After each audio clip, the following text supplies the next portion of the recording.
It's Sunday, Sunday papers. On Monday, it's a day later. Craig and Mike will read you news you've probably never heard. It's Sunday, gotta make it through the news. You gotta see those blonde boobs. That Dagwood is a piece of shit. Craig and Mike discuss the news as long as sponsors pay the dues. Listen to some Fitz Dog interviews. It's Sunday.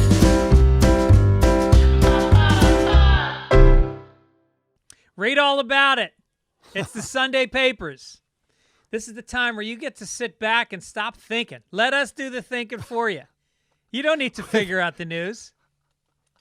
Get your news with loose facts and inaccurate historical perspective. Yeah, we got some blowback from last week. There was a few. The only one I can remember is we got a few people saying Randy Moss, who I asked if he was going to be on the Tampa Bay Buccaneers this year, apparently retired about 9 years ago. So I that's why I couldn't answer. I was like, that name sounds familiar to me, which means it's old because I kind of stopped following sports closely. Yeah.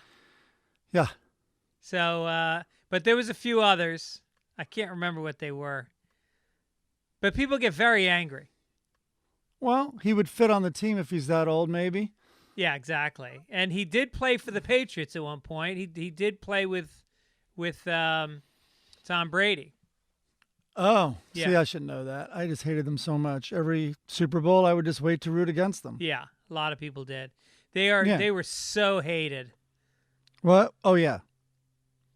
What do you think? Happy birthday, America! Well, yeah, happy birthday. This is a really powerful 4th of July because 4th of July is about the revolution, and there's really that vibe happening in the U.S. right now. Right, which of course is lost on people who are like, "Don't take a knee." The flag has nothing to do with speaking your mind and protesting. Yeah, and and it's being set up. Trump spoke yesterday at Mount Rushmore, and he very much he said there's a left-wing fascist takeover going on. I mean, he's really setting up this conflict as we go towards the election of he's going to burn it down. He's burning it the fuck down. They've tried to advise him like, hey, whoa, bigger tent. You need a bigger tent. Your message is really narrow, and he's doubled down on the narrow message. Yeah. It's so funny. Like, I remember, old school Republicans. So my stepmother is a Republican, and which is crazy because my dad is like, could not be more liberal, right? Immigrant parents, totally beyond poor in the Bronx growing up and all that. And they live together. But even she now is reporting that, and she was raised with money in St. Louis and is very, very waspy. And, but even she's kind of broken ties now. But it took like all of this, which confounded our family, which is back to my original point. He's in such violation of so many tenets of old school Republicans. I mean, just the cheating on every wife thing, that used to be enough.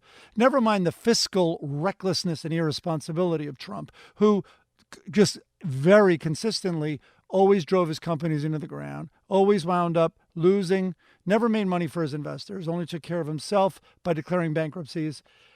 All those things would absolutely offend and abhor old school Republicans. Well, there's a lot in common, obviously, but it was always like, how are you not checked out? And it really was the hatred of the other side. That was the answer. Yeah. No, I think a lot of people that are committed to their side are really more rebelling against the other side. I think a lot of people have gone towards Trump because they don't like this very aggressive tactic by the left of saying, no, we're going to march, we're going to take down statues, we're going to, and it it for some people feels like an attack, and they go, well, fuck them, I'm going to the other side. They don't look necessarily what the other side is saying or representing. They just don't want a part of this side. And I get that. Right. I totally get that. Yeah. No, I really did not like Hillary. But you know, I just didn't like the other side enough, but I was able, maybe that's kind of similar. I don't know. I mean, we've seen friends go to the right, and it's never because they were attracted to what was being said by Trump. It was more that they were enraged about their, you know, it used to be conservatives were known for censorship. You know, John Ashcroft draping a curtain around the naked statues in front of the Hall of Justice, and you know, taking the N-word out of Huck Finn was like started out as a Republican thing, and now it's a liberal thing. We're the censors now. Well, listen, there are complete lunatic liberals that are giving us a bad name at this point. I mean, some of it is really crazy. Yes, but including, by the way, and we'll get to it in sports, but the Washington Redskins thing. All right, let's talk about... There's extremists on both sides. All right, what do you got? Let's talk about the 4th of July a little bit. Memories. Yeah. What was your childhood? Well, earlier today, I texted you. I go, you know, maybe we should talk about... And as I was texting you, I go, you know, I'll ask, because you were just such a deviant as a kid and literally in trouble with the law. And I thought, you probably... And you were so sort of reckless... I bet you had some funny fireworks stories or July 4th stories. So as I'm texting you, I'm like, hey, you know, I might ask you if you have any crazy July 4th stories. And as I'm doing it, I'm like, I wonder if I have any fireworks stories. You know, obviously there was flushing M80s down the toilet, which would explode pipes. Yes. Throwing them in lakes, right, which would kill fish. Yep. You know, all these things that you're just a complete moron at 14 as a 14-year-old male. Mailbox. And as I'm we used to destroy mailboxes. Yes. We would. And then, of course, you got to holding. Did you ever hold firecrackers when they went off? No. And then you would hold 2. Yeah, and you would do it till the pain was so extraordinary. Oh, yeah. It blows your fingers. It literally blows them apart. It doesn't tear them up, but you're pinching it, and the pinch gets blown wide, and it feels and so then you do it with your eyes closed. Yeah, so we would do throwing them at each other. Oh, yeah. A lot. But then I forgot as I was texting, in West Hampton, my dad had a condo out there, and I grew up with all these kids, and some of them were like locals. It wasn't a big deal. The Hamptons weren't the Hamptons in the 70s like they are now. Anyway, we decided to have a bottle rocket war. And we went across the street where there were like, you know, there was like 1 or 2 homes, and then these basically not sandy dunes with some of that, whatever that growth is, but like that beach grass. We have a bottle rocket war. One shoots near my friend Doug, and he's like, dude, there's a fire. And we're like, what? And so we go over, and it lit some of the grass on fire near him. So we stomp it out, and it's still smoldering and smoking. And then we're like, fuck, what should we do? And then our friend Rob was an older guy in the condos, like 4 years older than us. So he seemed very old and cool. And Rob had a boat. And so he was driving down this street because his boat was behind this across the street. So we're like, yeah, that's a good idea. Let's get in Rob's boat and go to town. So we put it out like as best we could. So we get in his boat, we drive around the bay a little, and then we drive to town. When you drive to town, you go under. So this was on Dune Road. Dune Road has all these, it's basically, you know, this, Outer Bank, like kind of island with all bridges going to it. So we go under a bridge and 2 fire trucks go over the bridge. And we're like, all right. And then we're like, well, let's see if they make a right. And we like look, and sure enough, they make a right heading towards us. We're like, that's weird. But, you know, it is July 4th. And I'm sure, and also so many old people live there. Maybe someone had a heart attack. We get to the next bridge, which is near town. 3 more trucks fly over the bridge. And we're like, wow, what do you, meanwhile, we go to town to move this fucking story along a little bit.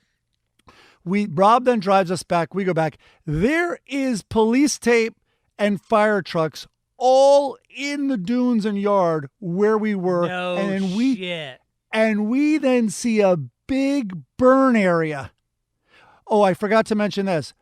when the second wave of trucks went over, we turned around and we did see smoke back from where we were. But we still were like, I don't know, there's a lot of fireworks. Maybe it's not us. So we're like, holy shit. So we're like, fucking throw everything out. Just get off the boat.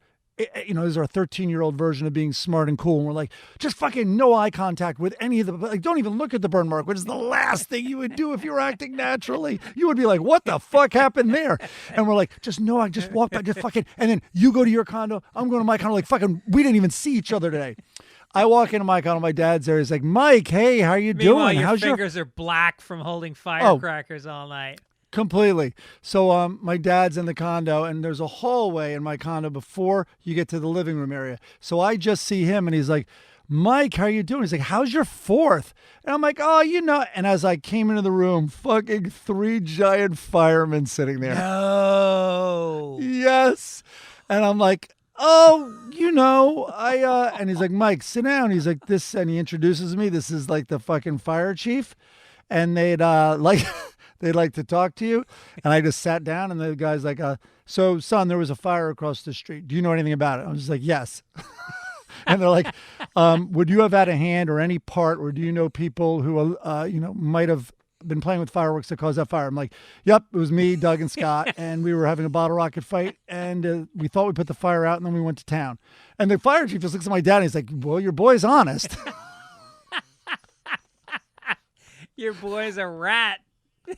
Fucking yeah. Stitches get snitches. Snitches get Yeah. stitches. Jesus. Did they talk? Who did I have a bottle? Who did I have a bottle rocket with alone? So no, they knew everything. How did they know? People saw you? Well, what happened is we were getting in a lot of trouble. We had almost lit a fire under the condo complex. That was the summer before, but the owners of the house called because they were terrified it was going to spread and burn down their house. So they're the ones that called the fire trucks and everything, and they were fucking ripshit. So it was a big thing calming them down, and they said they saw 3 kids. Then they knew everything, Yeah. obviously. So wow. Yeah. Did you get charged with anything? No charge, but it was a summer packed with community service, including the 3 of us helping them replant their whole dune. Yeah, right. Oh, you burn their whole beautiful dune down. Well, they're dune grass. Let's not overstate it, but it was all on fire. We had this abandoned house that was near where I lived. There was Marymount College had a what do you call a place where nuns retire? Heaven? I went to Catholic school for a year. I think that's what they call it. You have to think that those poor women, Lilith Fair? after everything they've gone through, after teaching kids that they fucking hated and not having sex, please let there be a heaven for those women. Oh, I know. All right, so a convent, a monastery. A convent. Okay.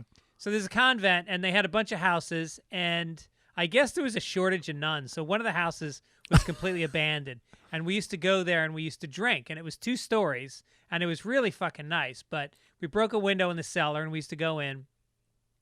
So 4th of July, we go in, and I mean, we're loaded to the teeth. We used to go down to Chinatown and just fill up our trunk full of fireworks. Oh yeah, you can get them anywhere. Yeah. And so we came up and we picked 2 teams and we went shirts and skins, and it was first team to give up. And he literally, like, one team started on the 2nd floor, one was on the 1st floor, and we just started throwing bottle rockets up and down the stairs, throwing fucking bricks. You know, a brick of firecrackers? Oh yeah. Oh yeah. Absolutely. Oh no, that's where you learned all these terms, like a gross. Yeah, a gross. Isn't a gross like 128? Yep. And a brick, of course. And a brick, so you'd throw a brick of firecrackers, and everybody would be fucking diving behind couches, and then somebody threw an M80 down the stairs, and it was so strong. Escalation. It busted the windows in the hallway. It was so fucking loud, and I really think to this day, my left ear, I still think I don't have all of my hearing from that fireworks war. And after they threw the M80, we gave in. They won. Well, that's what they are. They're weapons of war. They're a celebration. M80 it's an eighth of a stick of dynamite. That's why they call it an M80.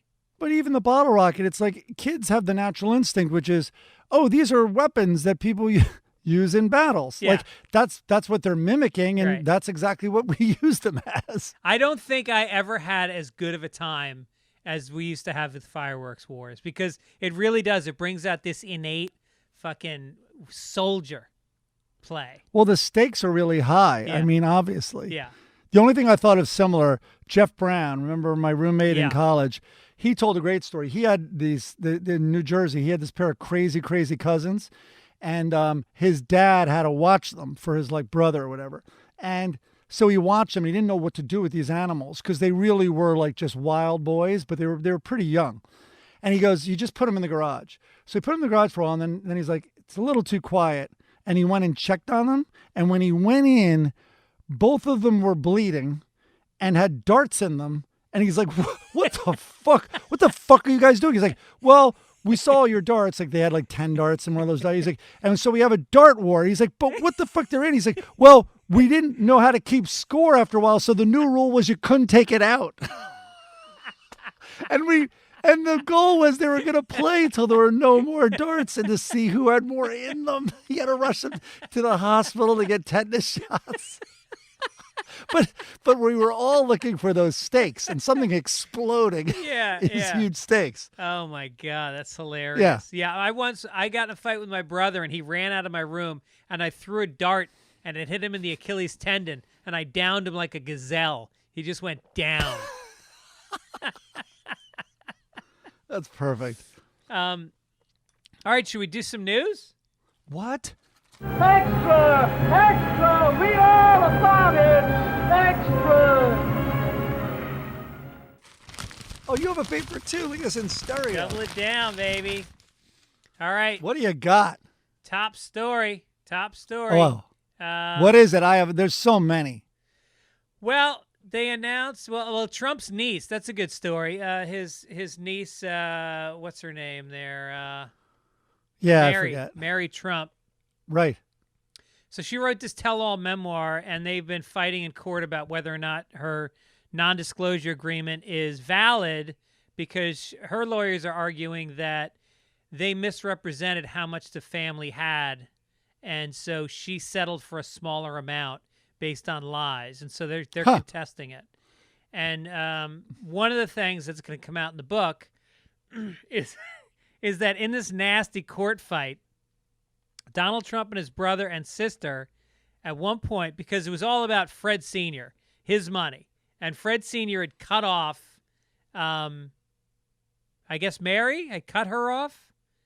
Okay. And so she had a kid who was Fred Trump III. I guess he's the one that got cut off.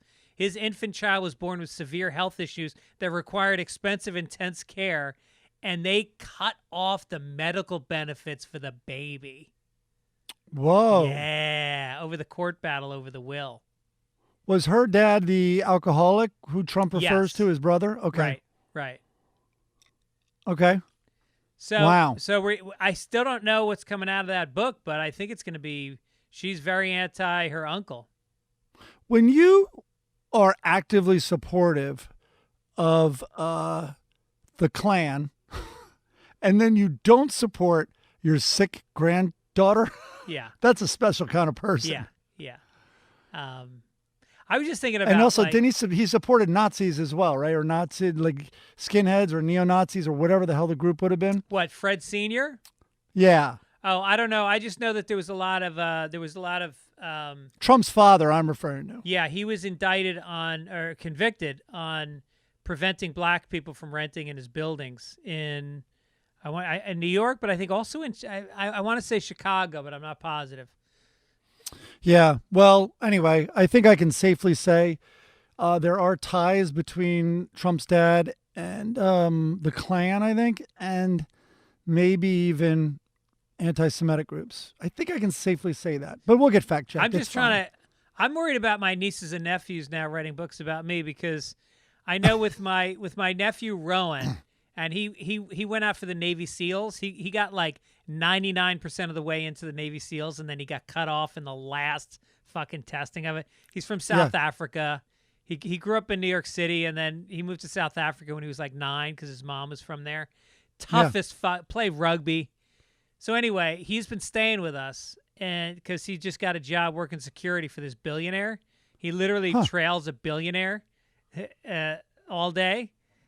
The guy's got a 17-room house that's worth $60 million. That's where he spends his days.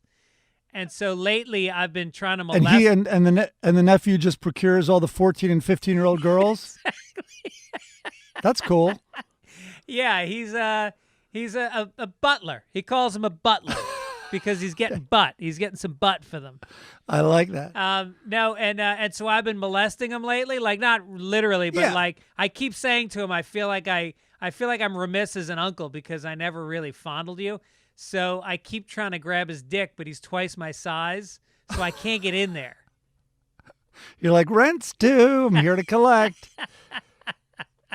But it's like this running joke, but he doesn't find it as funny as I do. So that would make an amazing chapter in the book. Is that what you're saying? Yes.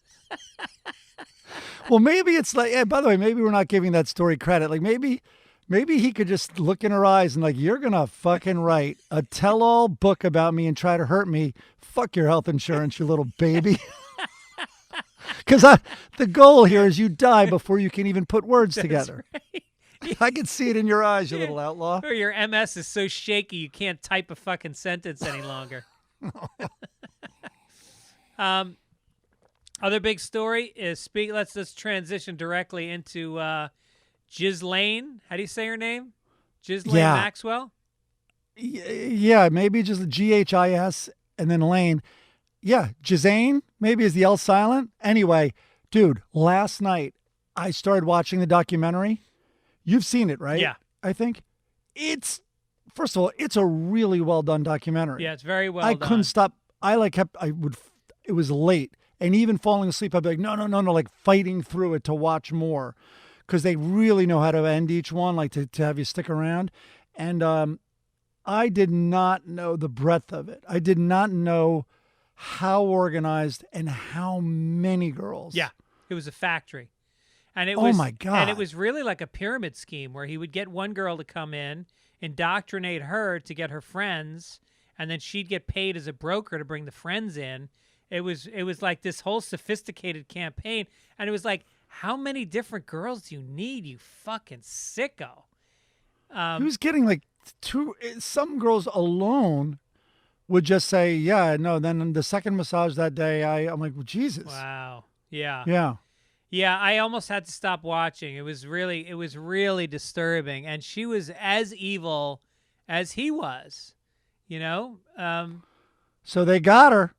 They got her. Now the question is, how aggressively is the current administration going to question her or try to make a deal for information?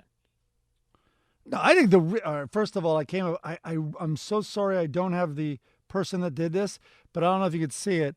Someone put out a tweet from Hillary's account, and it's fake, obviously, but it's Hillary Clinton. You see the check mark, and it's as if she wrote this tweet. Hillary Clinton, very shocked and saddened by the apparent suicide of my dear old friend Ghislaine Maxwell in federal custody tomorrow at 6 p.m.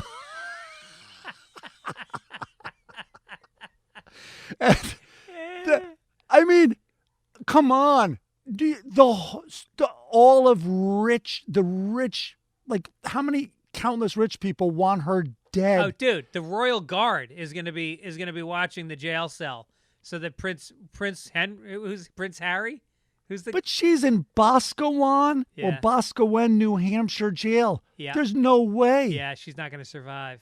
Right. That's like all these movies where like, oh no, or you're safe here. Like, really, I'm safe in this little podunk jail against the Terminator? Yeah, right. It's like, do you know what's coming to kill me? And the jailer undoubtedly has his feet up. He's got his feet up on the desk right now. Yeah. It's always the guy with the feet up.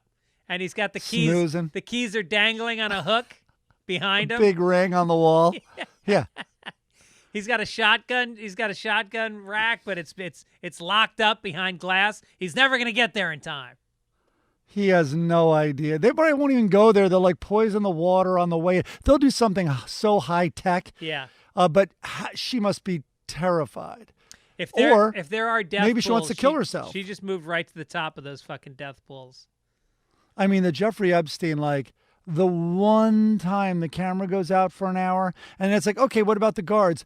Oh, yeah, they were kind of like backup guards, and they were asleep. It's like, wow, all that happened at the same time and that Epstein committed suicide? His roommate just happened to get moved out the day before, when protocol is that you never leave an inmate like that alone. And then they do the autopsy, and they find that the bone that goes around the trachea was broken in 3 different places in a way that it would have been impossible for somebody hanging themselves. It was a violent break of the bones. Right. But, the argument against it is I could see him totally wanting to kill himself. Oh, of course. Yeah.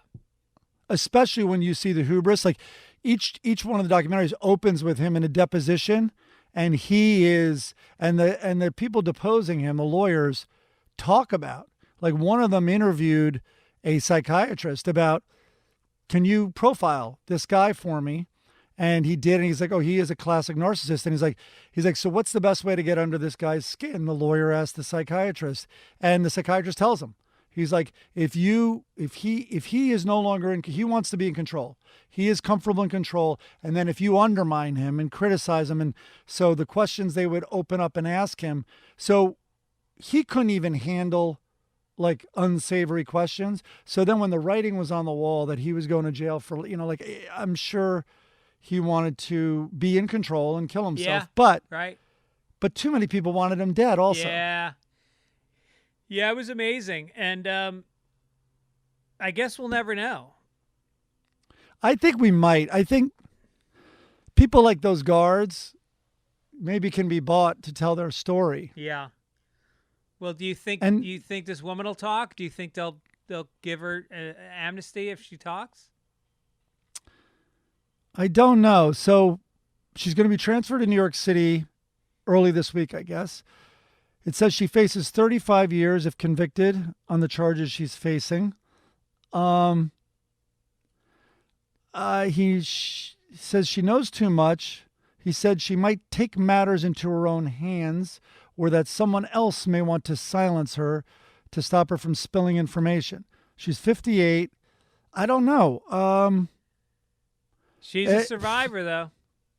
She seems like the kind of person that would make a deal. Oh, by the way, I forgot to give a shout out to Tony from New York for doing this week's theme song. It's great, isn't it? That theme song was great. Yeah. We should reveal we don't hear it, so that's why we forget about it. But that was a funny one. Yeah, it's cute, and we're looking for all different genres. We've had some people do sexy. Lisa did a very sexy one for us. Yeah, sure was. And then David has done a couple that were more classical, and Tony's was like cabaret almost. And then I know a few weeks ago, we didn't play it yet, but we got a really bad one that I loved. Yeah, some are terrible, and we like those the most. We love those. Yeah. What else you got on the front page, Mike? Okay. There you go. More than 100 students living in fraternity houses near the University of Washington campus have reported testing positive for COVID-19, with hundreds of results pending. At least 105 residents living in 15 frat houses have self-reported that they tested positive. So this is, of course, raising questions not only about how schools go back, if schools should go back, but also the CDC had to update their guidelines to include the spread of COVID-19 through spiked punch, roofies, rape, and, of course, keg stand anal chugging. All of that, very efficient spreaders of the disease. And we can safely rule out the library for a place that might have been spread. Reading has no effect on it.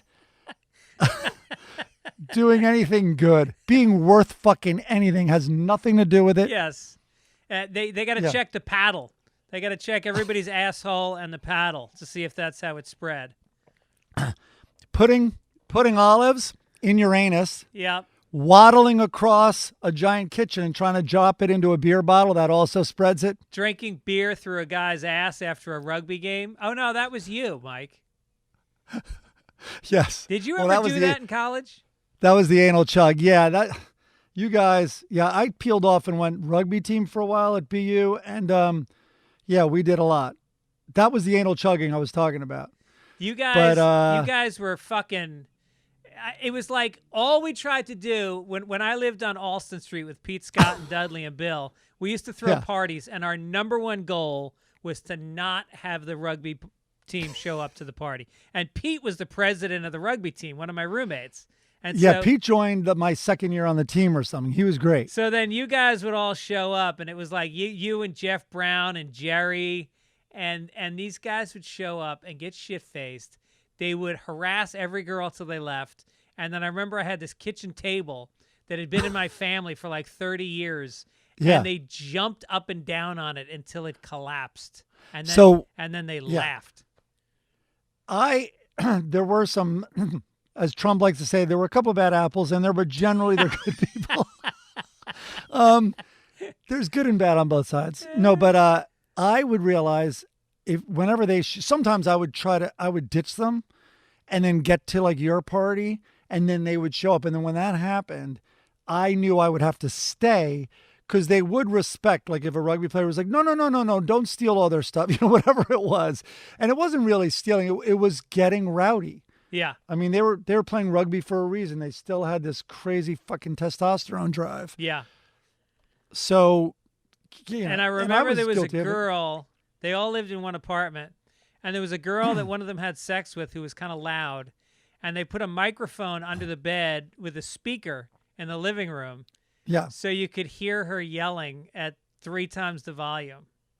In fairness, God, is there anything I could say after that? In fairness, she knew and it communicated that she was so incredibly loud it didn't need an amplification system. Yeah. And she knew, and she's like, don't your friends, doesn't that like reflect well on you and your friends hear me? Like, so she was very aware that she herself was broadcasting. Yeah. But they did then amplify the sound just so, in a weird way, we also wanted her to be like, what the fuck?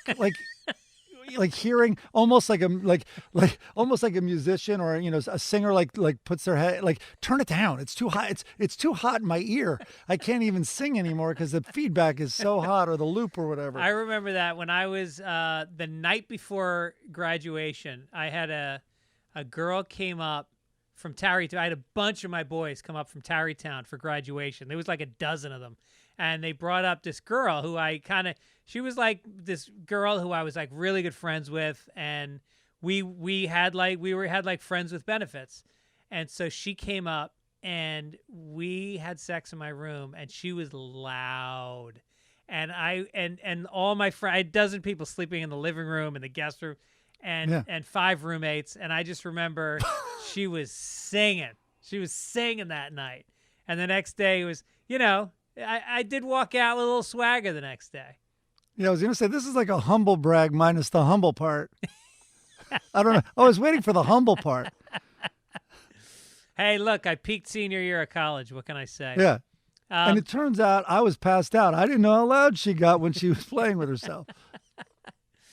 Black Lives Matter. Other story. Uh-oh. They're now saying that 15 to 26 million people in the United States have participated in demonstrations, making it the biggest protest movement in the country's history. They're saying that the Women's March of 2017 had about 3 to 5 million people. Civil rights in the 60s, we're talking hundreds of thousands, not millions, the study said. So the women, they just didn't come out. They weren't marching the way, well, actually, I guess obviously a lot of women are marching with Black Lives Matter, but this is historic. This is huge. Well, listen, in fairness, this is my new phrase, the Me Too movement numbers were hurt because a lot of those white women were busy voting for Trump. Don't forget those bitches. The college-educated women, they were voting for Trump, yeah. Don't forget them. Yeah. They might have gone to Me Too also, but they also had their hands full supporting Trump. Yeah. They said that it peaked on June 6th when 500,000 people turned out in nearly 550 places across the country. 500,000 people in one day. Also, how about across the world? By the way, for both, Me Too, but like, don't forget that. Yeah. And the Black Lives Matter across the world was the most, I mean, that was really inspiring. That was, you just see it's a problem of the world, man. I mean, slavery, just all of it is a worldwide. Sometimes we, in the weird way, think it's like uniquely American, even African slaves. And it's like, sadly, it's the furthest thing. I mean, we really did next level stuff, but and I'm just laughing at how absurd it is and sad, but it's a global problem. Now you go to Europe. I mean, Christ, France and Italy, the soccer players that go there, they throw bananas at the black soccer players. Oh. And they threaten them, and they have swastikas in the stands. No, it's bad everywhere. But what's amazing is how nonviolent it has been. I mean, obviously there's been clashes with the police. There's been looting, but compared to the numbers and the scale of this thing, it's been extremely nonviolent. And, you know, people watch the news, and that's all they're seeing is the highlights of windows getting smashed. That's fucking tiny compared to the amount of people peacefully protesting. Well, that's all Fox News. Fox News is just focusing. I mean, one way, if you step back from it, it's like looting, violence. Of course, you can then take a deep dive into, well, who are those people? Are they whatever? Those are the fucking symptoms, whether it's bad agents or even ones who are just pissed off. Stop focusing on the symptoms. When you get symptoms, are you going to stupidly die because you never asked what the disease is? Right. Are you not interested in what's causing this? Right. It reminded me of the reaction to 9/11, which I'll talk about a lot later with No Country for Old Men. But it reminded me a lot of that reaction, like, oh my God, let's focus on the fucking planes. Who did this? How did they get in? Who did it? It's like, hey, how about why do they hate us? Right. No, they hate us because they're jealous. Really? Yeah. I think that's pretty fucking specious, that argument. Yeah. So anyway. All right, listen, Mike, this has been a very liberal podcast. I think we may lose some listeners, but, you know, we're getting to it. Should we change? Let's go to another section of the paper.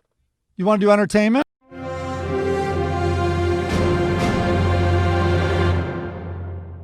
Oh.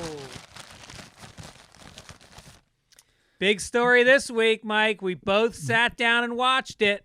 Oh, I was going to first do a little entertainment story. All right, do a little entertainment story, and then we'll get to Vanilla Ice this week canceled an Austin concert after an uproar because he was going to hold this concert in the midst and it was going to be obviously in Texas outside Austin in this swell of new cases and everything. And so he had to cancel the concert, which I thought was just pretty funny because if I wanted to be, I mean, in 2020, isn't the definition of social distancing a Vanilla Ice concert? Yeah, if I wanted to be more than 6 feet away from someone, maybe even all alone, wouldn't I go to a Vanilla Ice concert? And also, I would be wearing a mask even if the virus weren't around, just so no one would recognize me enjoying Vanilla Ice.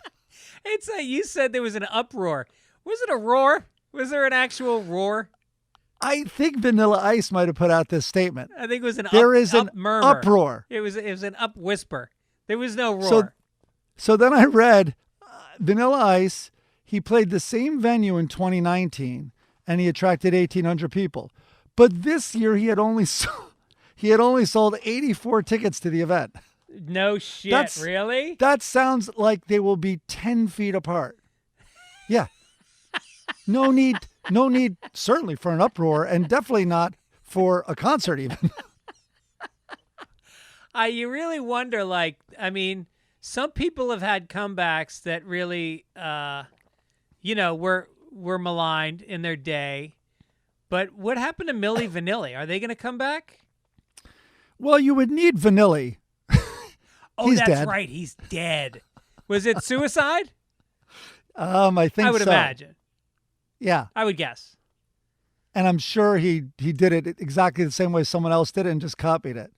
Do you think after Vanilla Ice heard his first album, they had to put him on suicide watch as well? Ice Ice Baby. Well, I remember the whores that are Saturday Night Live. His song hits. It's gigantic. They book him on Saturday Night Live as the musical performer. And I don't know if you remember, but the news, the weekend update, would be right after a musical performer sometimes. So at that point, Dennis Miller on the same show. So Vanilla Ice just played Ice Ice Baby. Dennis Miller changes his song coming in to open the news to Queen's, Under Pressure. Song, Under Pressure. And first thing he says is it comes in, he's like, man, he's like, that song still holds up. It's great. Like, Vanilla Ice is like fucking popping champagne in his dressing room, having just played on Saturday Night Live. His same show plays the original song and fucking slams them. Damn, that's awesome. It was great. It was back when I really liked Dennis Miller. Yeah. Well. But anyway, there's that. Okay, so what you want? Well, also in entertainment, I wanted to mention that Neil Young is upset with Donald Trump for playing his music. Fucking love it. He was playing, was it Like a Hurricane?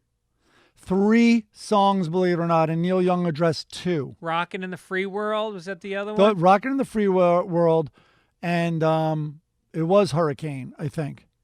Maybe he should play. Maybe he should play Neil Young's song. Everybody knows This Is Nowhere. That would be good. Yeah, Neil Young should have, because Neil Young then went on to talk about it. Let me see if I have it here. I thought I grabbed it. He said, "This is not okay with me. Yeah, I stand in solidarity with the Lakota Sioux, because that's the reservation that the Mount Rushmore is on. That's Crazy Horse. I just read a biography of Crazy Horse and about the Lakota. You were trying to think of him. You were trying to think of him. And that's Neil Young's band's name is Crazy Horse. Right. Nice. Nice baby. But Neil Young's great. And they had already told him not to. And, of course, Tom Petty's estate has formally issued a cease and desist order. But they played 3 Neil Young songs. Where is he playing I'm Free Falling? It should be. It was very interesting. The defense, like the estate said, you completely misunderstand, like all of them do. Like Reagan misunderstood, a Bruce Springsteen Born song. in the USA, like completely anti-American song. And that I Won't Back Down was written for the underdog, for the have-not, who was fighting against, the powers that be. And so it's a complete misread of Won't Back Down. Yeah. I mean, used by the president who's wielding his power unfairly. Yeah. So, there's that. All right. Should we get to it? Wait, I have a new... Yeah. Okay, great. Yeah, let's do it. All right. So last night, I took an edible candy, and I was feeling... I had a nice fucking salmon dinner with Israeli couscous. I was in the right place, man. I was feeling good. And I sat down. I waited all week, and I watched No Country for Old Men on your recommendation. I saw it. It came out in 2012, I want to say. Yeah. And I hadn't seen it since then, and holy mother of God. First of all, every Coen Brothers movie gets better the more often you see it. That is so true. Like, I think we were talking, someone posted that... because I had the same thing to The Big Lebowski. Because I was such a huge fan of Raising Arizona, and my favorite movie of all time. But anyway, and then there was the one in the woods. What was that one called? Which was amazing. Not a comedy. Miller's Crossing. Miller's Crossing. Yeah. I loved. Anyway, The Big Lebowski. Anyway, it's grown on me. Whatever. I could go on forever. Coen Brothers, I love. I remember, by the way, being in New York. Kind of lost in terms of what I wanted to do. Raising Arizona came out, let's call it 88, maybe 87. And I remember, just getting jobs after my senior year and on my own. And I remember telling my dad, I'm like, you know what I should do? I should go down to the Coen Brothers office, which was in New York City, and go and just walk in and say, how do you like your coffee? Right. You don't have to pay me. Yeah. And I'm like, and meanwhile, that was one of the best ideas I ever had. Yeah. Did you do it? And then I remember when they won the Oscar and they got up on stage for Fargo, my dad's like, are these those guys? Because my dad just didn't understand Raising Arizona at all. Yeah. he saw it because he knew it was my favorite movie, and then he then confirmed he had no idea who I was. Wow. Or had no understanding of me. But I mean, so the thing about the Coen brothers is the casting is always just so like so many actors you wouldn't have thought of. But Stephen Root, even though it's a small role, is so amazing. And then you know who I love is the woman that plays the wife, Kelly MacDonald, who was on Boardwalk Empire. Almost steals the show. So, first of all, she's Scottish, and she's doing this wilting West Texas accent to a T. She's amazing. Absolutely. And then, she also then got, because of that, in my opinion, she got cast in Empire Boardwalk. Boardwalk Empire, sorry. Right. Where she played an Irish immigrant. Right. She had a sizable role in that, though. But and stole that as well. She really confounded him. Like, she took away, she really antagonized him with, because a lot of the movie is about the free will versus, choice, free will versus destiny. Well, if you haven't seen the movie, we should give a quick overview. It's based on a Cormac McCarthy novel. So it's a Western. It's a kind of a modern Western. And it's shot like a Western. It's like the Coen brothers specialize in these sweeping landscape shots. And they have this ability to really get the deserty feel. They just make it look magnificent. And they're inspired a lot by John Ford, which they mention. Right. Who's Mr. Western vistas in his movies. Right, and it's about this guy who's a sheriff, and his father was a sheriff, and his uncle was a sheriff, and about how some of them don't carry guns. And all of it feeds into this theme of choice and fate, whether it's choice or fate. Right. And, to give, I guess, the people who haven't seen it, the plot is basically this guy stumbles upon this drug deal that has gone very bad where everyone actually was dead. And he takes the money, and it turns out I don't know, we won't give anything out, but someone is then hired to go get that money from the drug deal in which everyone's dead. And that guy is super, it's Javier Bardem. Who I think won the Oscar. He won the Oscar for it. He won the Oscar, he won the Golden Globe, and he won BAFTA. And the movie won Best Movie. And I think Ethan Coen won for Best Director. And was it best adapted screenplay? Maybe I'm not sure. And adapted screenplay also won the Oscar. And so anyway, this very, very unorthodox evil is in town. And the book, by the way, the protagonist is Tommy Lee Jones' character, the sheriff.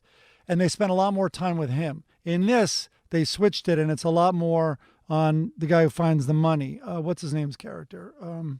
Josh Brolin.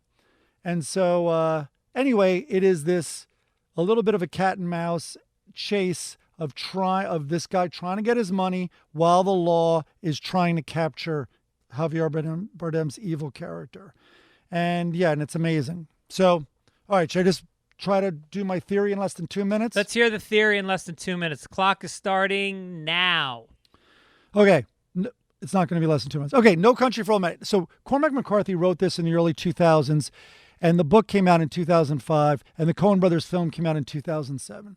And it's obviously, as you said, it's a lot of tension between destiny and self-determination. And I buy all that. And Javier Bardem's character, Anton Sugar, spelled Chigurh, this foreign name, is a completely striking, menacing character that some have compared to the character of Death from Ingmar Bergman's The Seventh Seal. And in fact, there's many theories out there that Sugar was intentionally kind of Death, as almost everyone who sees him dies. And Tommy Lee Jones doesn't see him, and he lives. But one guy even asks in a scene, "Are you going to shoot me?" And he responds, "That depends. Do you see me?" And that guy, it is thought that he is then killed by him. So this character is unbelievable, and he won, as I said, the Oscar, the Globe, and the BAFTA.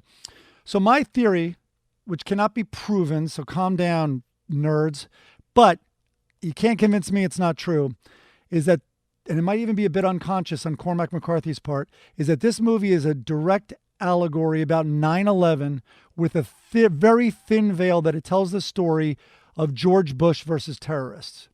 The movie opens with the VO of Tommy Lee Jones, and he tells us he's the sheriff. He tells us he's a Texas lawman and that his father was a Texas lawman.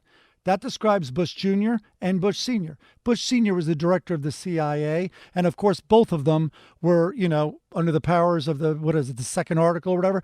They are the commanders-in-chief of the country and in charge of all crime. The crime you see, so then there's this dialogue in the opening of the movie. The crime you see now, this is what Tommy Lee Jones is saying, the crime you see now, it's hard to even take its measure. I don't want to go out and meet something I don't understand. You could say it's my job to fight it, but I don't know what it is anymore. And what is it? It's symbolized by sugar. It's a foreign-looking, this exotic, dark guy with a foreign name, and you can tell English is his second language. His signature weapon is a captive bolt stunner, which is a stun gun used to kill cattle. So this foreign terrorist uses unconventional weapons like passenger jets flown into buildings.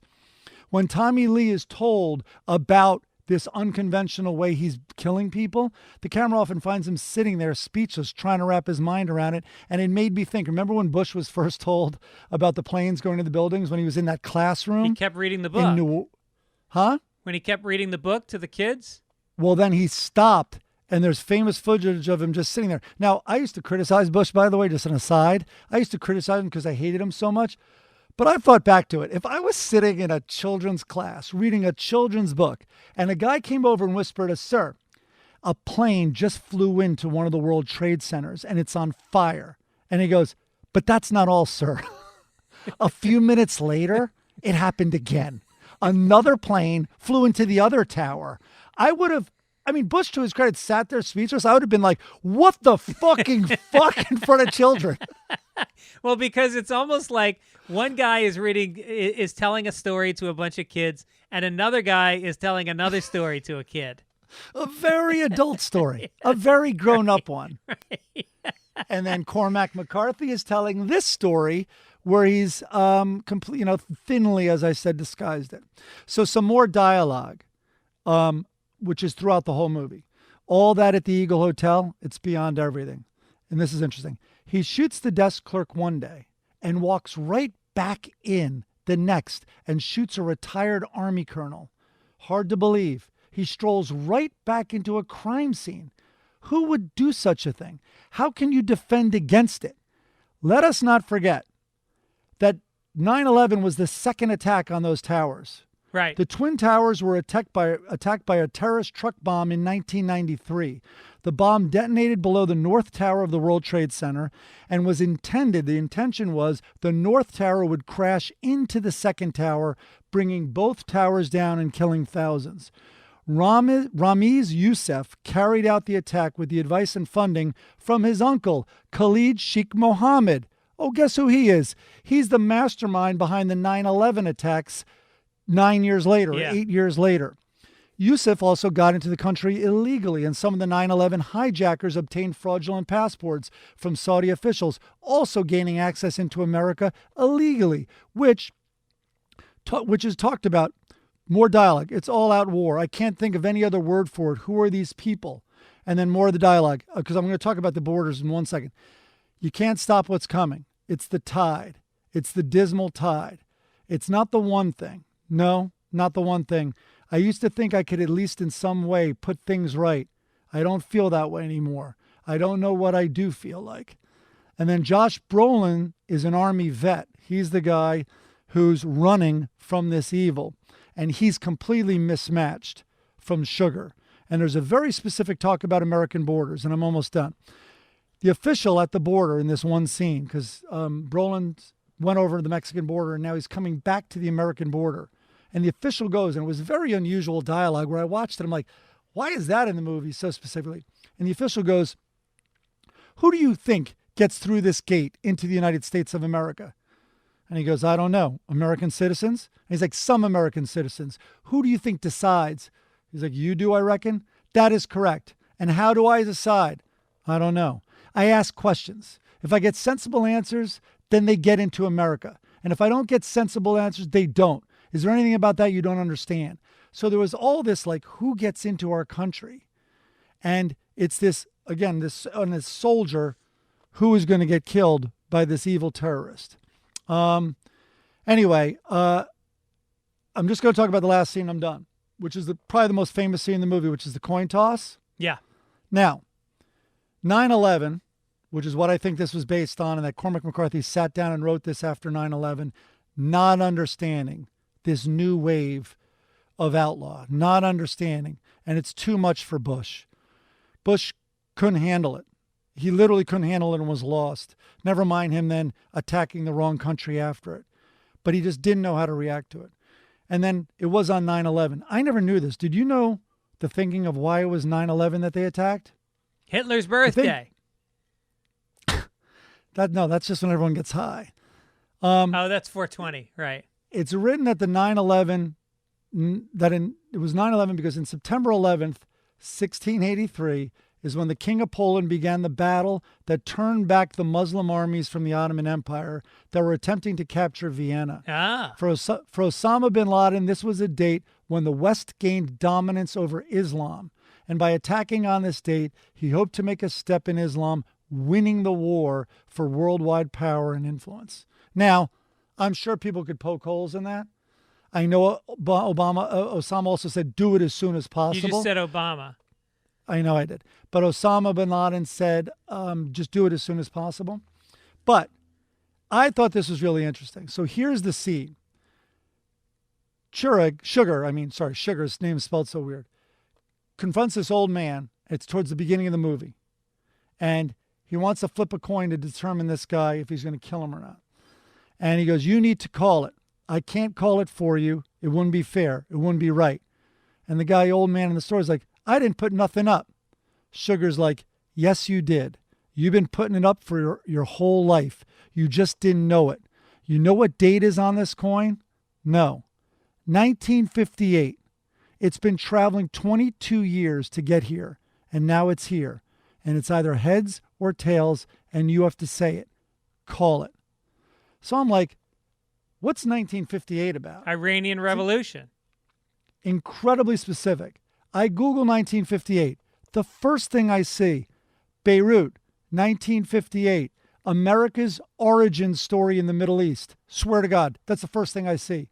The first American invasion of the Middle East, 55 years ago when this was written, set the stage for further intervention. It was during Lebanon's first civil war, Lebanese Muslims versus Lebanese Christians.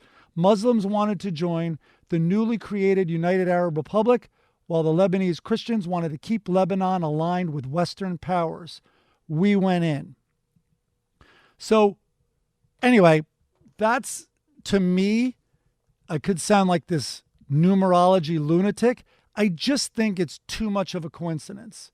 I really do. Like, as you know, when you write something, and we talked about this, how hard it is to even pick characters' names without lawyers rejecting everything. You have to think about 1958. Like, why put that on there? It's not random. I really don't believe it is. Right. Anyway, that's my theory. All right. Now, Iran, I think it was actually the revolution was in 79, but in 58, didn't they? Wasn't that when the Shah was? No, never mind.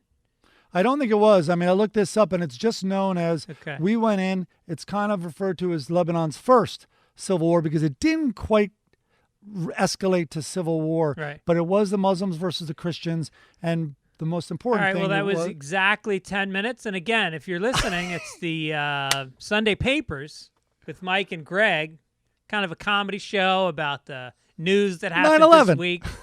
Or 9/11, 2001, whichever you're tuning in. I'm not cutting that story down. I cut down my other one.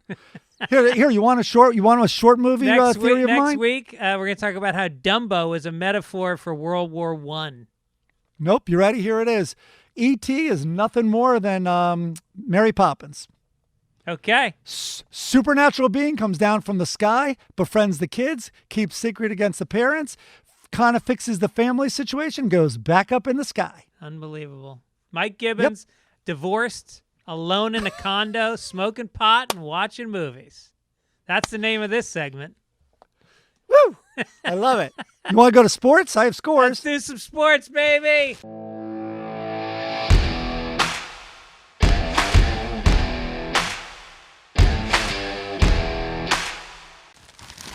Not a lot of sports, but it's starting to heat up, starting to come back. Here are the sports scores. You ready? Yeah. Major League Baseball, 38. NBA, 25. NASCAR, 1. Those are all the coronavirus infections. PGA, 2. Nice. And by the way, those are old scores. Those are Friday night scores. By the way, my cousin, Denny McCarthy, who's he's my first cousin's son, and he's on the PGA Tour. He's doing well. He's like really? Yeah, he made the tour about 5-6 years ago. He's been finishing in the top 20 a bunch of times. And I'm reading the New York Times trying to catch up on the PGA scores of the weekend, and it goes, Denny McCarthy drops out with coronavirus, and then the guys he was playing with, they had to drop out of the tournament too. So my best to my cousin, Denny. I hope he's recovering well. Imagine golf. That's how the tracing goes. It's like, then that foursome infected that foursome, which infected that, and now it's 16, and now it's 32. Right. It is kind of an isolated sport, though. You're not passing a ball around.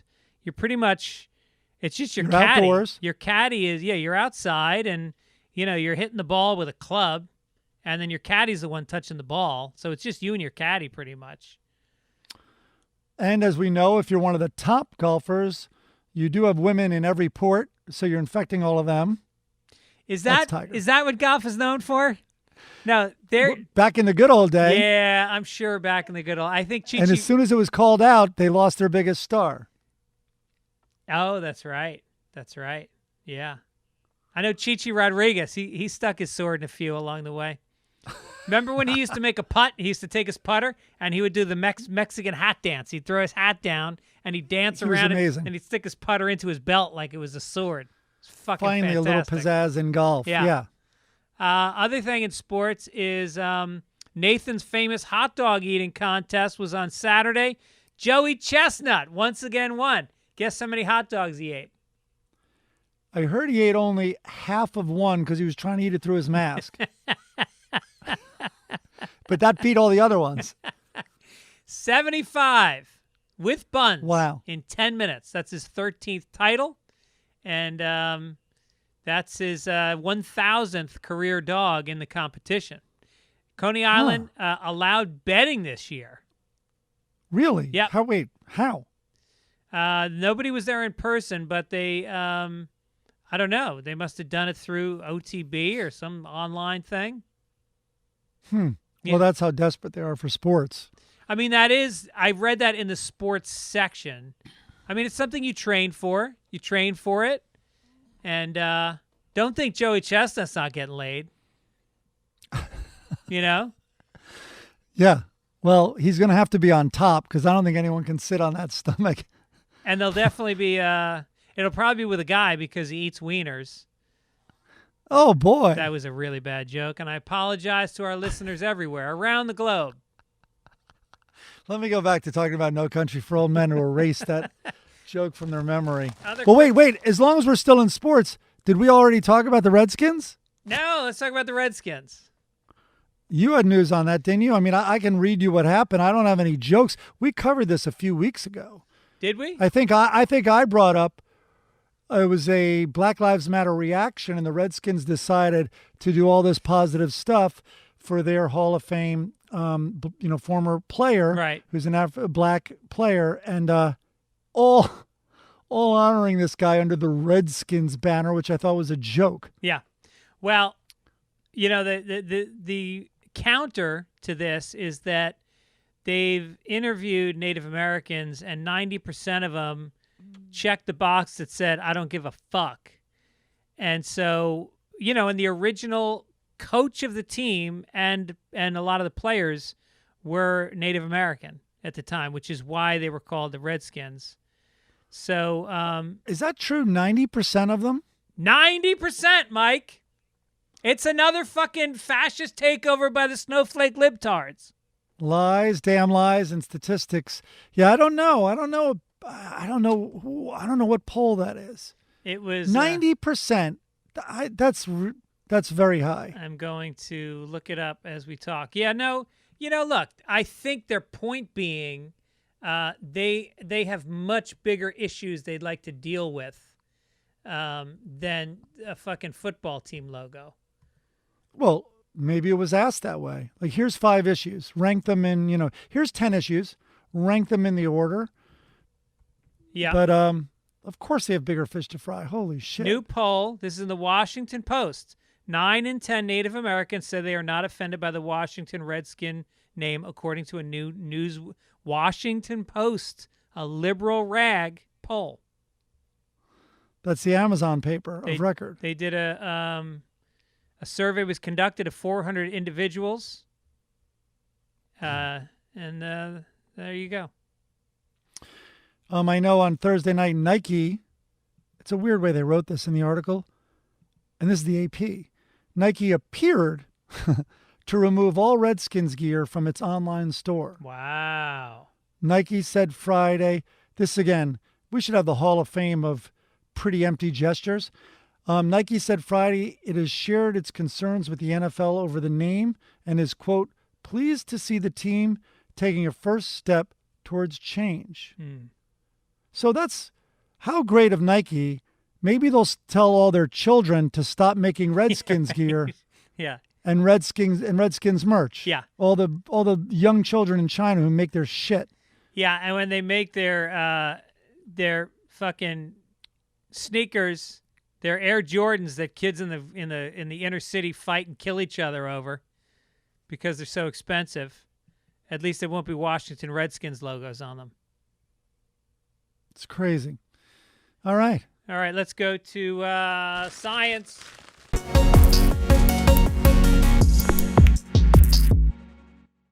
Ooh, science. A lot about space this week because there's some cosmonauts. That's what you call them now. They're not astronauts. They're cosmonauts. I know nothing about this, but I'm dying to hear it. Kate Rubins is going up into space with a couple of Russian guys, and they're going to go. They're going to dock at the space station. A woman with a bunch of Russian guys? Yeah. I already have very bad feelings about this mission. Instead of Tang, it's Pop-Off vodka. And they're from are they from Kazakhstan? No, they're going to launch from Kazakhstan, which is great. Okay. No, now I feel great about it. Yeah. Never mind. Completely safe mission. So this woman is a hotshot. She's the first person to sequence DNA in space. I guess she's been in space before. And she is going to continue doing that, sequencing. And What? she's also going to research using the Cold Atom Laboratory on the station to study atoms as well as cardiovascular experiments that follow up on stuff she did before. So, I mean, look. That seems weird. Why does that have to be done out there? It seems like one of those people who's like trying to find a record that hasn't been broken. Yeah. Like I could go to space and say, hey, I'm going to juggle one ball. One ball's never been juggled in space, Yeah. so I'm going to do that. Right. And I'm going to have that record. Right. Hey, has sequencing DNA been done? Like, I know it's a super dragging all this shit up there. Yeah. But if I do, I'll have the record, right? No, it's like conventions. Honey, I got to go to Hawaii. It's a work thing. We got our annual convention. They're giving me an award. She should work on her Russian rape kit. That's what she should work on in space. That's right. Yeah, and and I guess they have to, when they get to the space station, they have to elect a leader. And the Russians have already decided. My jokes are, I didn't take Ritalin today. I took no Ritalin. They didn't bring up a Russian voting machine? And I'm finding that I'm really good at the setups, and then my mind starts to go, I'm supposed to bring dessert to Mary's party tonight. Yeah, right.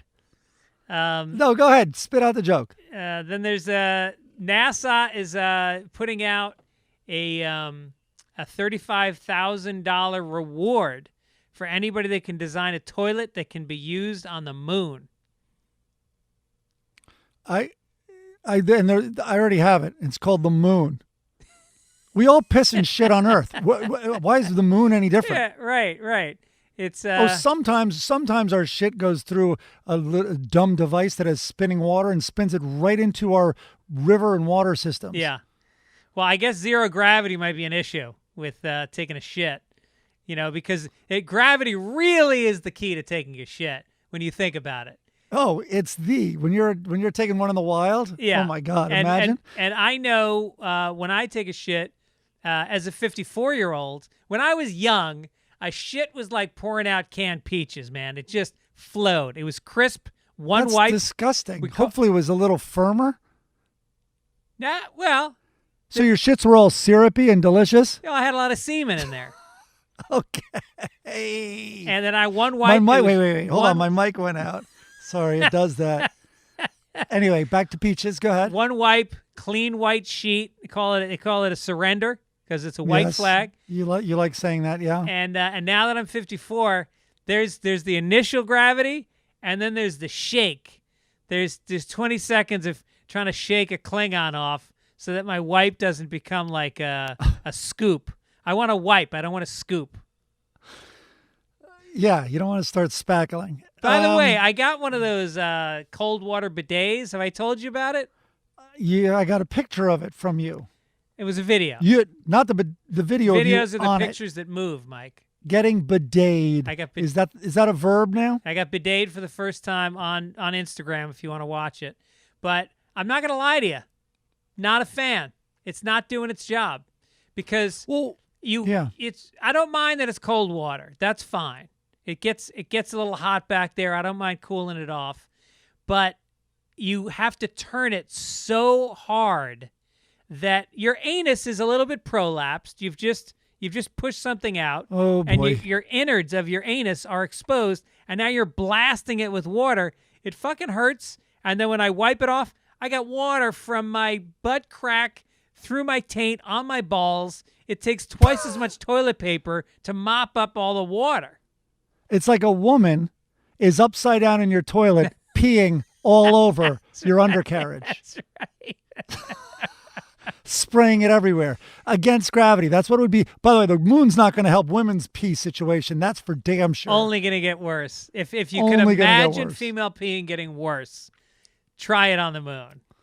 But so I've never used a bidet. If I did, but except dumb joke. Except cleaning bar glasses because it looks like one of those bar glasses of the water that shoots up into them. But I think, might I use more toilet paper to clean up the mess a bidet would cause under there? Exactly what you're saying? Yeah, absolutely. Because it shoots at an angle. It's coming from the back of the seat. If it was coming straight up at your asshole, that'd be great. But it's skimming it, which also means if this is my asshole, the bidet is coming at this angle. It's shooting little flakes of shit across at your balls. So your balls are getting covered in shit water. Wait, some of the higher end ones I know have it protrudes. The jet comes out like the mouth in Alien. It comes out, it telescopes out and blasts you from straight underneath. Well, I don't have one of the higher end, no pun intended. I don't have a higher end bidet. Mine is it was like $19. I got it on Father's Day, and I don't think I'm going to use it anymore. I think just the dogs should use it to catch the water in their mouths and have fun. Yeah. All right. So that's that. Do you have that? What do we got? A Dear Amy? Let's do a Dear Amy. There it is. This is a short one. It's nice. Dear Amy, I'm from a rather large family. My mother has 6 children. By the way, for new listeners, write us some letters and some mail because we started this because we had no listener mail. Oh, yeah, that's right. So we answered this column called Ask Amy, which is seemingly in every newspaper, where this old woman, who I'm told has a sense of humor because she's in some NPR game show I don't think thing. she's that old. Oh, that's too bad. A lot of her responses are. Anyway, because we don't think she does a good enough job answering, we then take her questions and we answer them. So, Dear Amy, I'm from a rather large family. My mother has 6 children. Ever since we were old enough to start making money, she's been guilting us into paying her bills. She lives way above her own means because she gets 5 incomes, her own plus money from 4 of us. Now I'm 29 and still broke because I've given my mother so much money. I see this cycle does not help either of us, but what should I say to her? I'm not living with her anymore, but she still collects money from me. Signed, Broke. Dear Broke, your mother's a baller. I got to take a lesson out of her book. I want to set this up with my daughters as soon as possible. What's your mom's number? I want to get advice. This is the greatest thing ever. Here, you know what you should write to your mother? Thank you. Thanks for stretching out your vagina for me, suckling me on your tits, spending fucking 24/7 raising me for 18 years. Yeah, you can pick up her HBO bill. So I love the image of her though with the gold toilet, furs, and then also like a landlord, like whoa, it's the second. Where's the money? Yeah, right. Where's the monthly check? Now I love let her live that way. She earned it. Every mother deserves that. It's the reason. It honestly, I can't say what percentage of me trying to raise my kids well is me seeing it as an investment in my retirement, because that's what it used to be. That's what it still is in a lot of countries. People have a lot of kids because that's the retirement account. Absolutely. Yeah. We do you invest in that good education. From our own listeners. You want to hear a couple? Ooh, I do. All right. This one comes from a woman named Joanne, who says, I seem to have a crush on these guys. Oh, that's sweet. Isn't that nice? That is, God, I mean, it's kind of hard to believe, but listen. Hey, look. These are real. We get a lot of mail. Some of them are going to be like that. I don't think anyone hacked your account. Go ahead. This one comes from Michael Wilson. He says, hey, I recently found the Sunday Papers podcast, have fallen in love with it. You're a great team. I've subscribed and given you 5 stars on iTunes. We always appreciate and have a crush that. on both of you. The only problem I have is the disparity in volume between you two. On a 1 to 10 level, Mike is a 5 volume and Greg is a 10. I turn the volume up to hear what Mike is saying, and then Greg comes on and blows my eardrums out. That's by design. We spoke to our producer about this, who says that it's really that I have a higher pitch, like a female. And They said, I don't know what you'd call it, but on the levels, we are literally the same according to the computer. yes, but my annoyance level apparently is much higher on the ear. There's a shrill meter, I guess, to which you are off the charts. Well, here's what it is. Honestly, is I have really bad hearing. Part of it's from that M80, and I can't listen to me. I can't hear my own voice. I feel it in my throat. I know it's coming out my mouth, but I don't hear it organically in my ears. And this runs in my family, and that's why we're all yellers. My brother's the same way. It might be allergies. It might be the way our eardrums are set up, but I naturally fucking scream for some reason. And I have a broken voice. So as a speech therapist told me, I speak loudly because I'm trying to project through it. Yeah. If I go down to if I go low, my voice breaks up. Yeah. Like you can hear it now. So and also coffee, which I kind of quit, but I had one today to get up for this. But wait, you used to tell me that all the time you would call like customer service. Yeah. I call and what would they say? service, and very often I would describe my dilemma. I've got my computer's not starting. It's pinwheeling. What should I do? Well, what you need to do, ma'am, is download. Excuse me. I'm a guy. Oh, That's the best. Oh, That's the best. I mean, it's such a funny insult when you're like easy lady to like a guy friend. Yeah. It's kind of an old school dumb insult.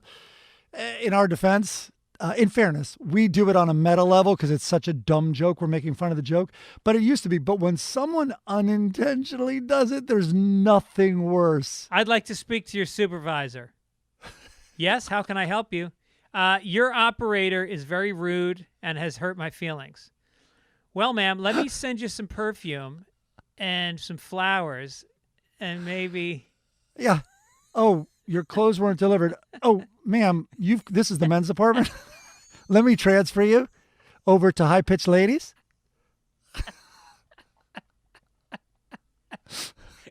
Ma'am, can you take it down a notch? It's hurting my ears. I answer phones all day, and I have to tell you, this is the most shrill woman I've ever... Are you having your period, ma'am? Because you sound like a Karen. David Dravanek says, I listen to almost every comedy podcast out there. Carolla, Rogan, Burr, even Fitzdog. But this is by far the best one I have ever heard.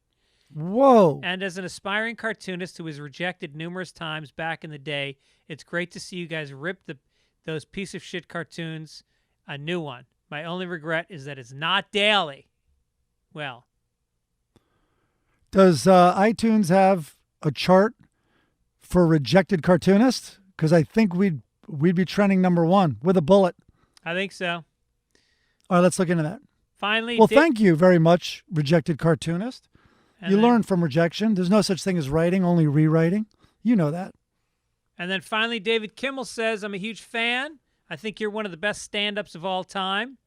I've been listening to Fitzdog Radio since your first year. I love it. But my favorite guest on Fitzdog Radio has always been Mike Gibbons. So now that you guys have a regular thing going with the Sunday papers, I couldn't be happier. It's the best podcast going right now. That seems to be a theme. What about it? They love our 10.5 audio levels. People are just dealing with it. Just deal with it. Put cotton in one ear before you put your headphones on. I imagine this is mixed, so it's we're in both ears, aren't we?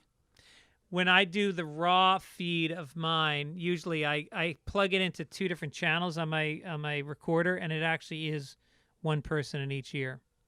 Meanwhile, my audio could be off the charts this week. I'm looking down, and because I'm yelling more because my voice is getting weaker as this hour progresses, especially because it's in the second hour, and also I have a professional mic stand now, which is new to me.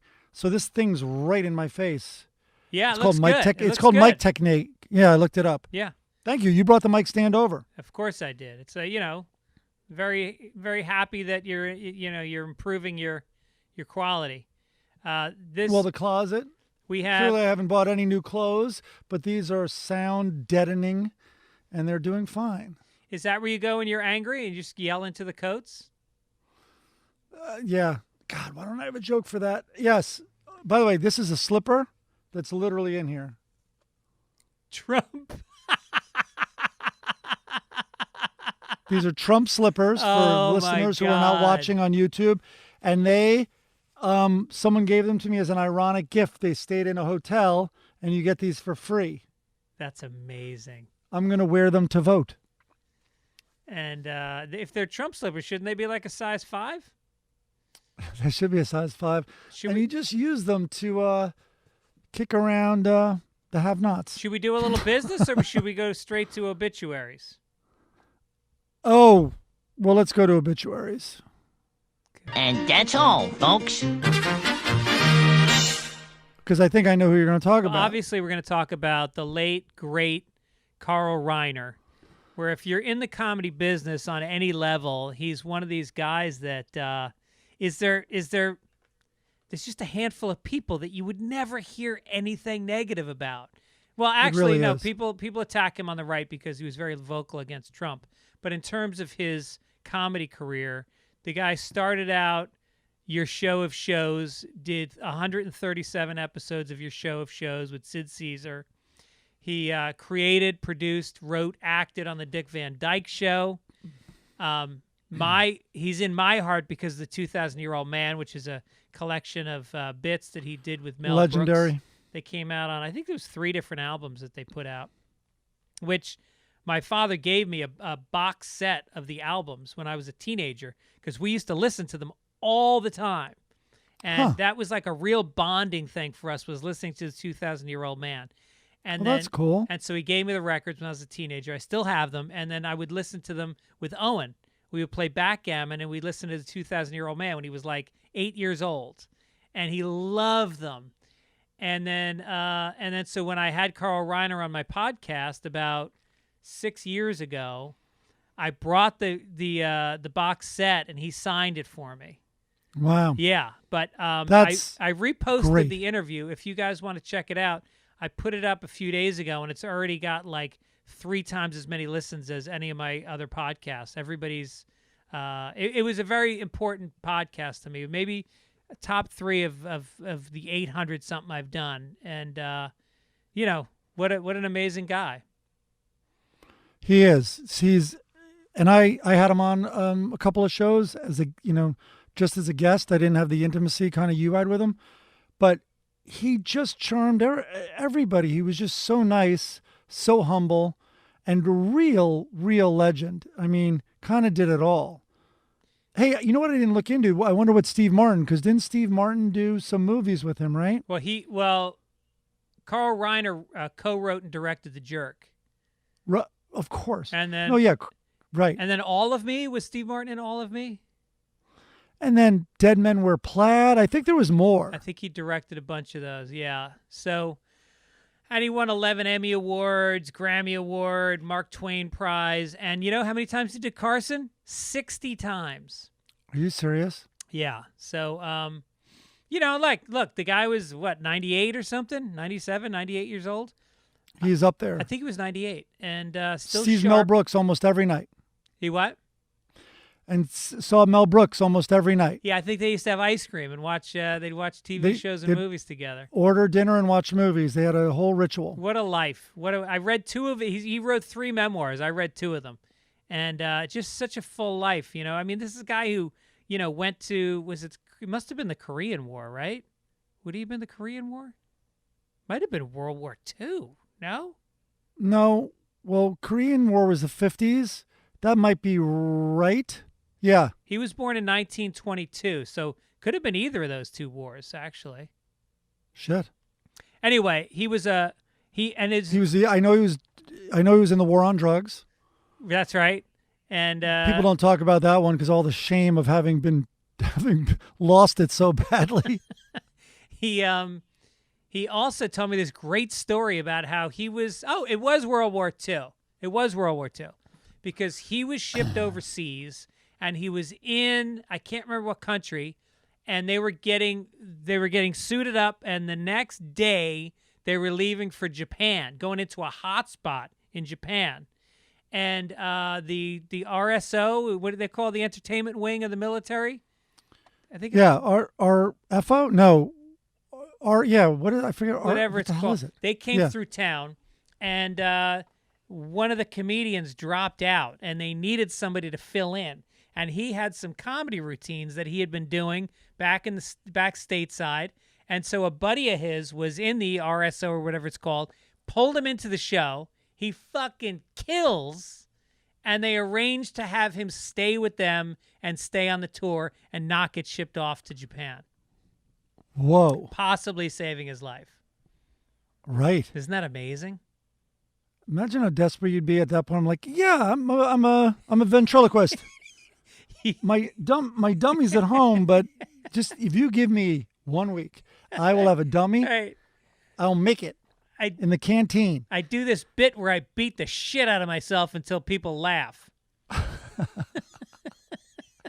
Listen, if you have any fruit and a mallet, I could, trust me, I'm ahead of my time. I could really not die in war. And I promise I won't have sex with any teenage girls. I know that's a thing with the comedians. Oh man, what a life too. What so a life. Cool. A full one, and God bless Carl Reiner. Well, Mike, we've done it. All except one thing. It's what people crave. It's that piece of fruit they give you after you run a marathon. It's that cigarette you have after sex. We call it the Sunday Funnies. Could have said icing on the cake. Go ahead. Cherry. No, because when you eat a cake, you start with the icing. You don't eat the icing at the end of the cake. I guess it's the last thing put on. Okay, go ahead, though. Oh, you're talking about making it? I'm talking about experiencing the joy of something. There's nothing fun about making a cake. Guild on the lily. Okay. Okay. Let's start off with our good friend, Andy Capp. Can't wait. Not a friend to the ladies as much. Not necessarily. If you were to pick a dream husband, I don't think domestic abuse would be at the top of your list. He's a family man. He's married. Long-term marriage. He seems to come home every night. He's drunk and belligerent, but he certainly comes home. Okay. So this is a comic. And again, I feel like I have to do a disclaimer at the end of every one of these because when we're not laughing along with this, we're just pointing out that these appear in the Sunday paper. That children, they see the colors. It's bubbly, cartoony. That's fun. Let's read this. Here's what you're going to read on Andy Cap this week. The wife is sitting in the corner with a smile on her face and a swirling circle, and a little bit. Oh, it's like she's an angel. Go ahead, I get it. And Andy is walking away, cigarette dangling, rolling his sleeve down. It was up. Still got a fist going with his right hand. And she says, "Well, that's a load off me mind. I was beginning to think he lost interest in me." Okay. This is as if you and I were so bored with the regular funnies that we came up with a strip called Andy Cap. Yeah. And we tried to write the most inappropriate, immediately cancelable cartoon strip for ourselves, which we wouldn't for ourselves. You wouldn't even email it to somebody. You would write it down and show it to them and then crumple it up and throw it out. And why would we do this? But if we read it on this podcast, it would be because we had too many viewers. We had just too many listeners, and we wanted to clean house and get down to about 3. Yes. 3 disgusting male pigs maniacs who didn't understand that we were taking the piss out of this thing and laughing at it from this other level. But oh my God. The fact that she's smiling, I mean, it's crazy. And it really speaks to the culture of the British. And, you know, what a shitty bunch of people the English are. But what's crazy is how it is making a joke out of the real disease that battered women, the psychological disease they have of staying there. And then some of them are, in the worst way, it does show interest. And sometimes they will, oh God, it sounds, whatever. I'm only going to get in trouble saying this, but some of the psychological disease of battered women who don't report them to the police and then defend them like crazy is it's that Stockholm syndrome thing. And there's probably a more accurate term for it of the battered.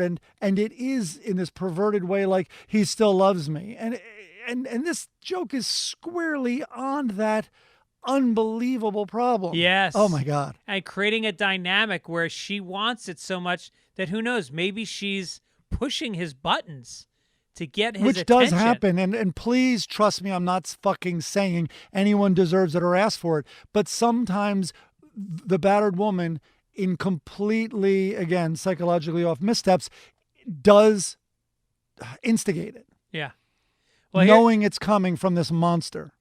Well, here's another guy whose wife, I don't know, might want to think about counseling after many years. And then again, when you go back to the Viking days, I don't know that Norway had a lot of, cognitive behavioral therapy offices. I think you were kind of on your own if you were the wife of a Viking. Hey, listen, if you were a wife in the late 50s in Mad Men, you had had crazy issues. Right. Never mind Viking times. So Helga, or the late 60s, yeah. Helga's standing there. She's got an iron in her hand and an apron on. Hagar, not Hagar, Hagar. We're sticking with Hagar. Sitting on a blue chair. He's got his hands crossed across his chest, leaning way back. And she wait, where is this? I missed it. Where's the setting? Living room. So he's leaning back in a chair, and she says, I've been ironing clothes, washing windows, scrubbing floors, and you just sit there waiting for me to bring you a snack. What does that say about you? And he goes, I'm patient.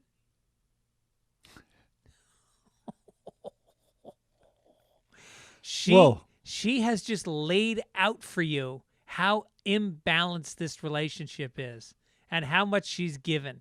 And then he basically says, fuck you.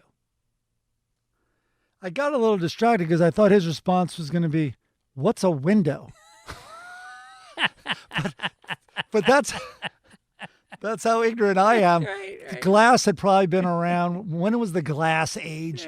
But anyway, I don't know. It's almost like we have to do these first before we get to Andy Capp because I'm like kind of a good guy. Yeah. He's kind of a good guy compared to Andy Capp. Sure. He's patient, you know? He's going to let her do her work before he demands that she go inside and do yet another thing for him. Yeah. Hager. And yeah, he's patient. What do you got in the circus the this rape's week? the rape's not even coming up till later. That's how patient I am. That's right. When I pillage your privates. Yes. Okay. Here we go. We got a keeper. It is today's family circus. It is a holiday version. You'll see these little fuckers, the kids. They are standing by their window, and they're all covering their ears, and it's nighttime outside the window, and you see fireworks in the sky. And the kid lays out this unbelievably funny joke. Christmas and Easter are quiet holidays. New Year's and 4th of July are noisy ones. No, but then what's the punchline after that? Oh, there's a mark. It's round. Oh, it's a period. That's the end of the sentence. Sorry. There was something after it. It was called a fucking period because he had done his work that day and was done.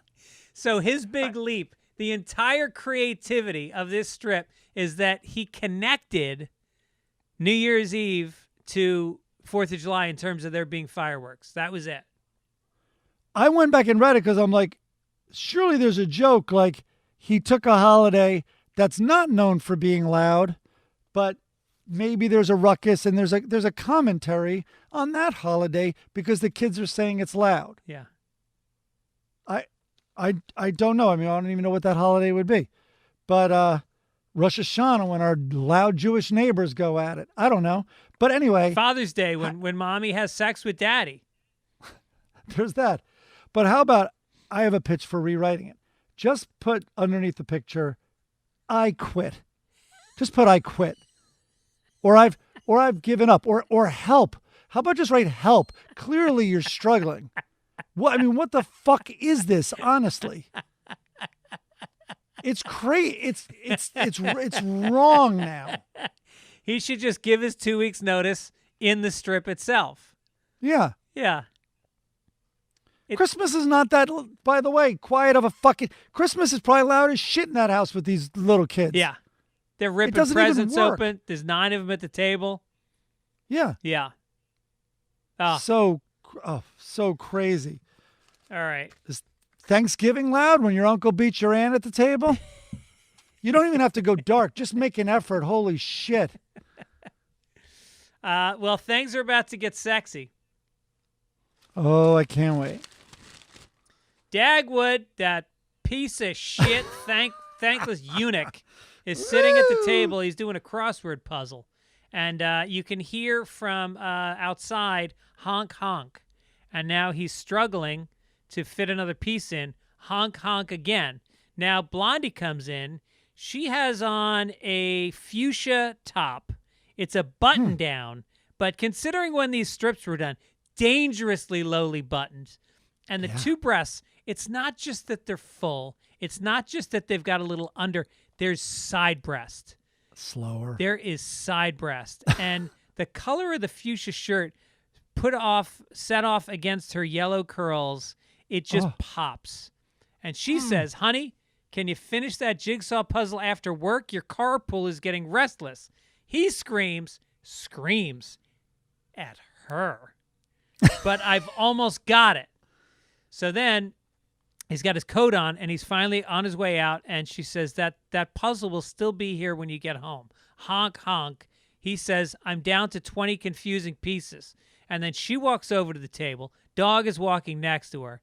And she says, he certainly gets riled up over those silly puzzles, doesn't he? And now she works on the puzzle, calls him and says, sweetheart, you can relax. I figured out the last 20 pieces for you. And then Dagwood says, hangs up the phone, I can't believe she finished my puzzle.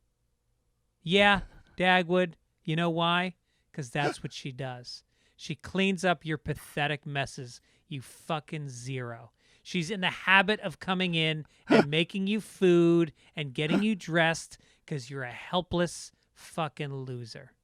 Don't worry, Dagwood. When you get home, there'll still be the biggest puzzle of all, which is why she's with you. She can't even solve that. She's trying. Yeah, that her piece, her whole family's trying. This piece is too small. It doesn't fit. I thought she'd be like, "Don't worry, Dagwood. I finished your puzzle." And he immediately hangs up and tells Andy Capp to get the fuck over there and set her straight. Hey, can you pick up Hager and head over to 1121 Oak Street? If he ever hits her, by the way, I will find a way. I will meet with every geek in every basement in the Midwest, and I'll find a way to break through the time-space continuum and get into that comic strip and kill Dagwood. He doesn't need to overtly hit her. He's just hitting her with psychological gut punches every step of the way. Just like being married to a black hole with a bow tie. All right, Mike. I forgot his bow tie. It's been a pleasure hanging out. This is great. I'll see you tonight. We're going to a little 6-person socially distanced pool hang where we're going to sit in the water. Apparently, I just got a text from Mary. It's 90 degrees up there. So we're going to... Yeah, because she lives in the stupid valley. So we're going to sit in her pool and watch Jaws projected on her house, I guess. I don't know how she does it. Yeah. Those are our fireworks. Spielberg fireworks. Well, they canceled all the fireworks at the beach. That's why we're leaving the beach. We're going inland. 24 explosions every second. Yeah. All right. Thank you guys for listening, and we want to remind you once again. Also, I'm going to talk about Jaws for 2 hours next week on this right. podcast. Roy Scheider. We want to thank Tony for doing our theme song, and our logo is up this week. It was done by, I'm forgetting his name. I'll say it next week, David. These are great, by the way. Everyone doing this, it's so nice. I guess I sound like a hack, but like, please subscribe and all that stuff. Tell your friends, you know, this podcast, we're bringing it to you free.